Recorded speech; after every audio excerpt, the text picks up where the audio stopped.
வணக்கம் நண்பர்களே, நலமாக இருக்கீங்களா? இன்றைக்கி நாம் ஒரு மூலிகையை பற்றி பார்க்க போகிறோம். குறிப்பாக பாரம்பரிய மருத்துவத்தில், சித்தர்களுடைய மருத்துவத்தில் 4448 வியாதிக்கும் மருந்து இருக்குது அப்படின்னு சொல்லி சித்த பெருமக்கள் சொல்கிறாங்க. அது பற்றிய குறிப்புகள் நமக்கு நிறைய கிடைக்கிது. இன்றைக்கி நூல்களாகவும் வெளியில் வந்திருக்கு.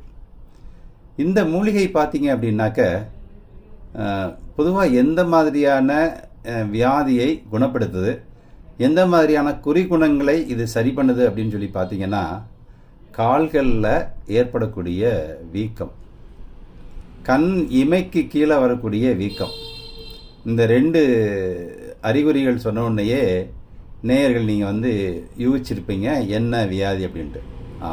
நீங்கள் நினைக்கிறது ரொம்ப கரெக்டு. சிறுநீரக செயலிழப்பு. இந்த சிறுநீரக செயலிழப்புனால தான் யூரியா, கிரியேட்டின் அளவு ரொம்ப ஜாஸ்தி ஆகுது.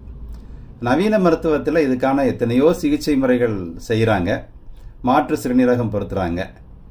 இதெல்லாம் இல்லாமல் நம்மளுடைய பாரம்பரிய சித்த மருத்துவத்தில் ஏதாவது இருக்கிறா அப்படின்னு பார்த்தா, இந்த மூலிகை ஏறக்குறைய முழுமையாகவே குணப்படுத்தக்கூடிய ஒரு ஆற்றலையும் ஆச்சரியத்தையும் நாம் பார்க்குறோம்.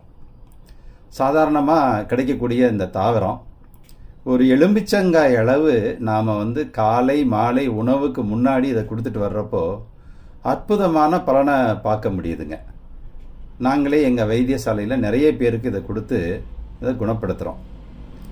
இவ்வளவு அற்புதமான மூலிகை நம்ம தமிழ்நாட்டில் கிடைக்கிது, நம்ம காலடியில் இருக்குது அப்படின்னு நினைக்கிறது தான் ரொம்ப ஆச்சரியமான விஷயம். ஆர்வம் உங்களுக்கு ரொம்ப மிகுதியாயிடுச்சுன்னு நினைக்கிறேன். என்ன மூலிகை அப்படின்னு சொல்லி யோசிக்க ஆரம்பிச்சிட்டிங்க. ரொம்ப நான் சொல்லிடுறேன். விஷநாராயணி.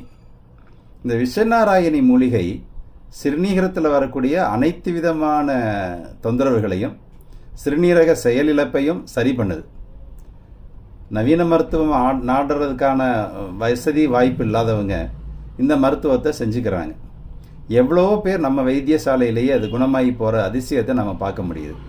இந்த விஷநாராயணி இலைகளை பறித்து ஒரு எலுமிச்சங்காய் அளவு காலை மாலை சில தினங்களுக்கு உடம்புக்கு ஏற்றவாறு கொடுத்து வர்றப்போ யூரியா அளவும் கிரியாட்டினின் அளவும் குறைகிறத பார்க்க முடியுது. கண் இமைகளுக்கு இருக்கக்கூடிய வீக்கம், கால்களில் வரக்கூடிய அந்த எடிமான்னு சொல்லக்கூடிய அந்த வீக்கம் கரைஞ்சு போயிடுறத பார்க்க முடியுது. எங்கள் வைத்தியசாலையில் நாங்கள் பல பேருக்கு கொடுத்து வெற்றி கண்ட முறை. நீங்களும் யாருக்காவது தேவைப்பட்டால் நீங்கள் செஞ்சு பாருங்களே. வைத்தியருடைய ஆலோசனையின்படி இந்த மூலிகையை எடுத்துக்கோங்க. பக்க விளைவுகள் எதுவும் இல்லைனாலும் வைத்தியருடைய ஆலோசனைப்படி செஞ்சுட்டு உங்களுடைய அனுபவத்தை எனக்கு